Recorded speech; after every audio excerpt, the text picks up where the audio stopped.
Bismillahirrahmanirrahim. Assalamualaikum warahmatullahi wabarakatuh. Alhamdulillah. Alhamdulillah Rabbil Alamin. Wassalatu wassalamu ala Rasulillah sallallahu alaihi wasallam wa ala alihi wa ashabihi wa man tabi'ahum ila yaumil qiyamah. Amma ba'd. Jemaah dengan Allah Subhanahu wa taala.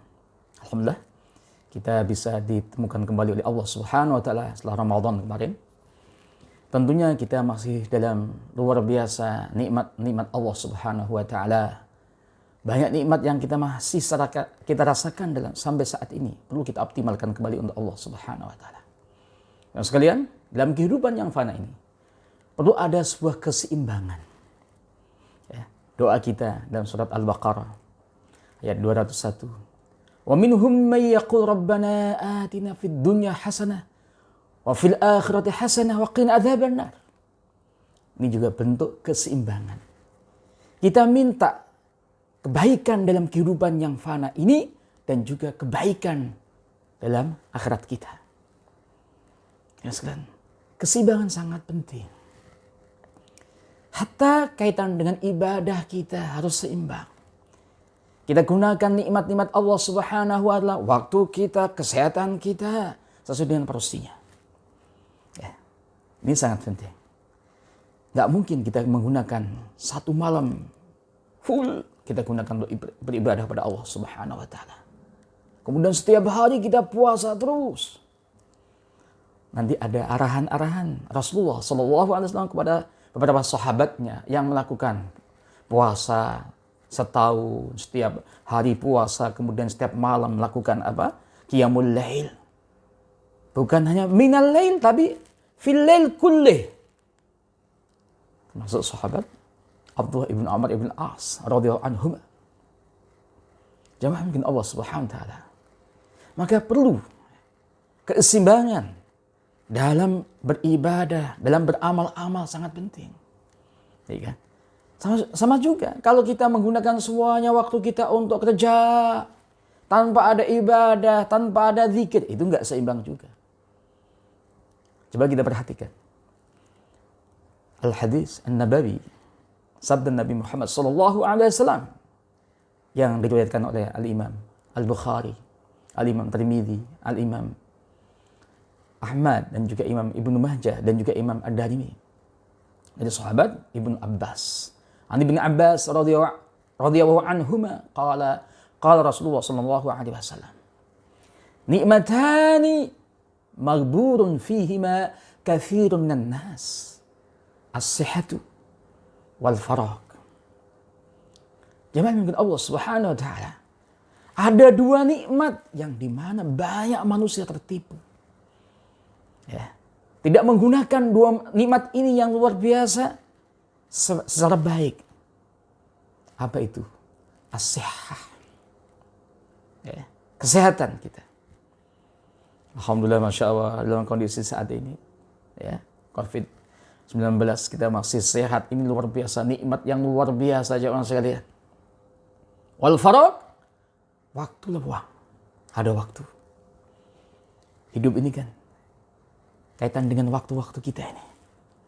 Bagaimana kita menggunakan waktu-waktu kita untuk apa? Ibadah, untuk amal-amal yang kebaikan semuanya. Akhirnya kita nggak rugi. Dalam surat Al-Asr kan, wal asri innal insana lafi khusr. Demi masa, kaitan dengan waktu jemaah sekalian. Kalau kita nggak bisa menggunakan waktu yang baik, atau juga tadi kesehatan yang baik, kita gunakan yang baik, kita optimalkan dua nikmat ini satu seimbang, kita bisa rugi juga itu. Kesehatan kita gunakan untuk Allah Subhanahu wa taala, rugi. Waktu juga begitu. Tapi kalau berlebihan juga tidak baik juga. Ya, jangan sekalian, sehat kita gunakan secara porsinya. Karena kita juga menjaga kesehatan kita, ya. Jangan sampai kita gunakan semuanya waktu kita untuk beribadah, kemudian kita nggak sehat, paginya sakit. Bisa terjadi begitu jemaah sekalian. Berubah fisik kita. Ya, ini keseimbangan beribadah pun juga harus ada. Dan inilah keseimbangan dalam kehidupan kita. Rasulullah SAW dalam hadis, ya, rawahu al-Imam Abu Dawud, al-Imam Ahmad, kaitan dengan seorang sahabat yang dari Al-Bahili. Rajulun Al-Bahili. Datang kepada Rasulullah SAW. Tapi setelah datang, pulang. 1 tahun lagi datang kepada Rasulullah SAW. Tapi kondisi fisiknya berubah. Sampai Rasulullah tidak mengenali. Dia mengatakan, "Ya Rasulullah, ama ta'rifuni? Tidakkah engkau kenal aku ya Rasulullah?" Fakala Nabi, "Man anta? Siapa kamu?" Fakala, "Ana Al-Bahili." Saya adalah orang Al-Bahili ya Rasulullah. Ataitukah dulu pada waktu itu saya datang kepada engkau ya Rasulullah. Fi amin awal. Rasulullah kaget. Kenapa? Berubah. Fisiknya mungkin tidak sehat. Sampai Rasul mengatakan, "Ma ghayyaraka?" Apa yang bisa mengubah kamu kayak begini ini? Waqad kunta hasanal hay'ah. Dulu kamu Masya Allah luar biasa fisik kamu dan sebagainya. Apa jawabannya? Ya Rasulullah, ma akaltu ta'aman illa billailin. Mundu faraktuka ya Rasulullah. Saya puasa terus ya Rasulullah. Ya sekalian. Apa yang diingatkan Rasulullah kepada sahabat ini? Dikatakan oleh Rasulullah, maka lima adzabta nafsaka. Kenapa engkau menyiksa diri kamu?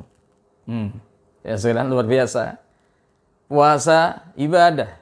Tapi ketika kita kebanyakan dan juga enggak seimbang sehingga fisik kita jadi berubah. Rasul mengatakan lima adzabta nafsaka. Kenapa engkau menyiksa diri kamu? Dalam riwayat yang lain, sahabat dari Imam Ahmad, Rasul mengatakan, "Man amaraka an tu'addiba nafsaka?" Siapa yang memerintah kamu untuk menyiksa diri kamu? 3 kali jangan sendiri hilang Rasulullah. Jangan dengan Allah Subhanahu wa taala. Sama juga ketika mendapat info. Ini hadis sahih rawi Imam Bukhari kaitan dengan sahabat Abdullah ibnu Amr ibnu As. Luar biasa. Jadi sekalian, beliau ini puasa setahun full. Kecuali halal yang diharamkan tentunya. Setiap hari, satu malam menghatamkan Al-Quran. Ya sekalian. Sampai infonya kepada Rasulullah. Kemudian ditanya, "Alam ukhbar annaka tasumun nahar wa taqumul layla." Dalam riwayat yang lain, rawi Imam Muslim, taqra' Al-Quran fi kulli laylatin. Membaca Al-Quran setiap malam. Hatam itu. Rasulullah memberikan arahan. Jangan melakukan itu. La taf'al. Sum wa aftir. Puasa tapi juga buka. Kemudian juga kum wa nam. Melakukan qiyamul lail dan juga ada untuk istirahat tidur. Jamaah dengan Allah Subhanahu wa taala. Rasulullah mengingatkan hak yang lainnya. Hak apa? Istrinya, badannya. Wa inna li jasadika 'alaika haqqan wa inna li ainika, mata kamu juga ada haknya. Wa inna li zaujika 'alaika haqqan, istri kamu, keluarga kamu. Wa inna li zaurika 'alaika haqqan, dhaif. Ya sekalian, Allah Subhanahu wa taala.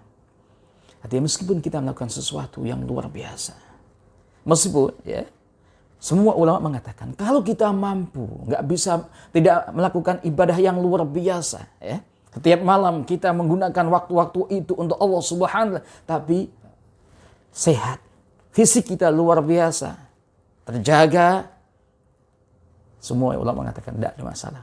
Karena ini masalahnya apa? Berubah tadi. Sahabat Al-Bahili berubah fisiknya. Dan juga ada hak yang lainnya. Sahabat Abdullah ibnu Amr diingatkan, ada hak yang lainnya. Ya Abdullah, istri kamu, ya, jasad kamu, badan kamu, fisik kamu, mata kamu juga. Ya sekalian. Dan itu juga pernah terjadi. 3 sahabat yang datang kepada salah satu istri Rasulullah SAW. Tanya kaitan ibadah Nabi.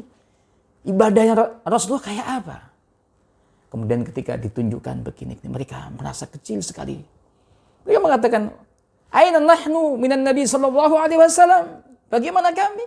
Posisi kami dari dari Rasulullah. Pada Rasulullah qad ghufira lahu ma taqaddama min dhanbi wa ma ta'akhkhar. Semua dosa-dosanya yang lalu mempunyai akan datang udah habis. Diampuni Allah, tapi luar biasa ya. Satu mengatakan, wallahi saya akan terus puasa. Wallahi saya terus akan qiyamul lail.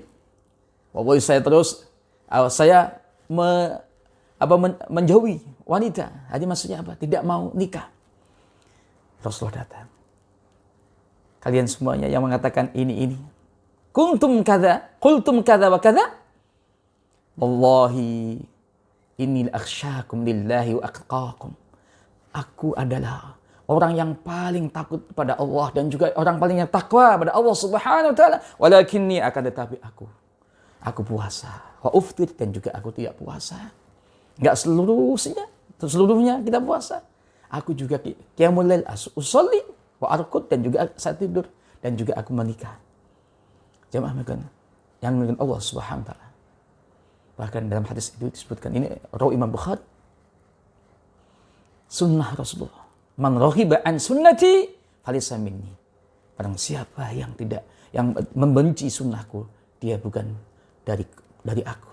Dan sekalian, ini kembali keseimbangan kehidupan dan juga keseimbangan dalam ibadah penting sekali. Selain yang lainnya, tentunya dimensi-dimensi yang lainnya perlu seimbang.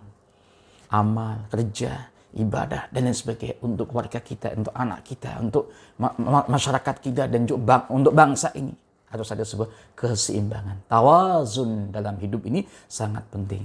Mungkin itu yang bisa saya sampaikan. Semoga ada manfaatnya bagi kita semuanya dalam mengelola waktu-waktu kita, kesehatan kita dalam kehidupan yang fana ini untuk Allah Subhanahu wa taala. Mungkin itu, semoga ada manfaatnya. Demikian, wal afu minkum. Assalamualaikum warahmatullahi wabarakatuh.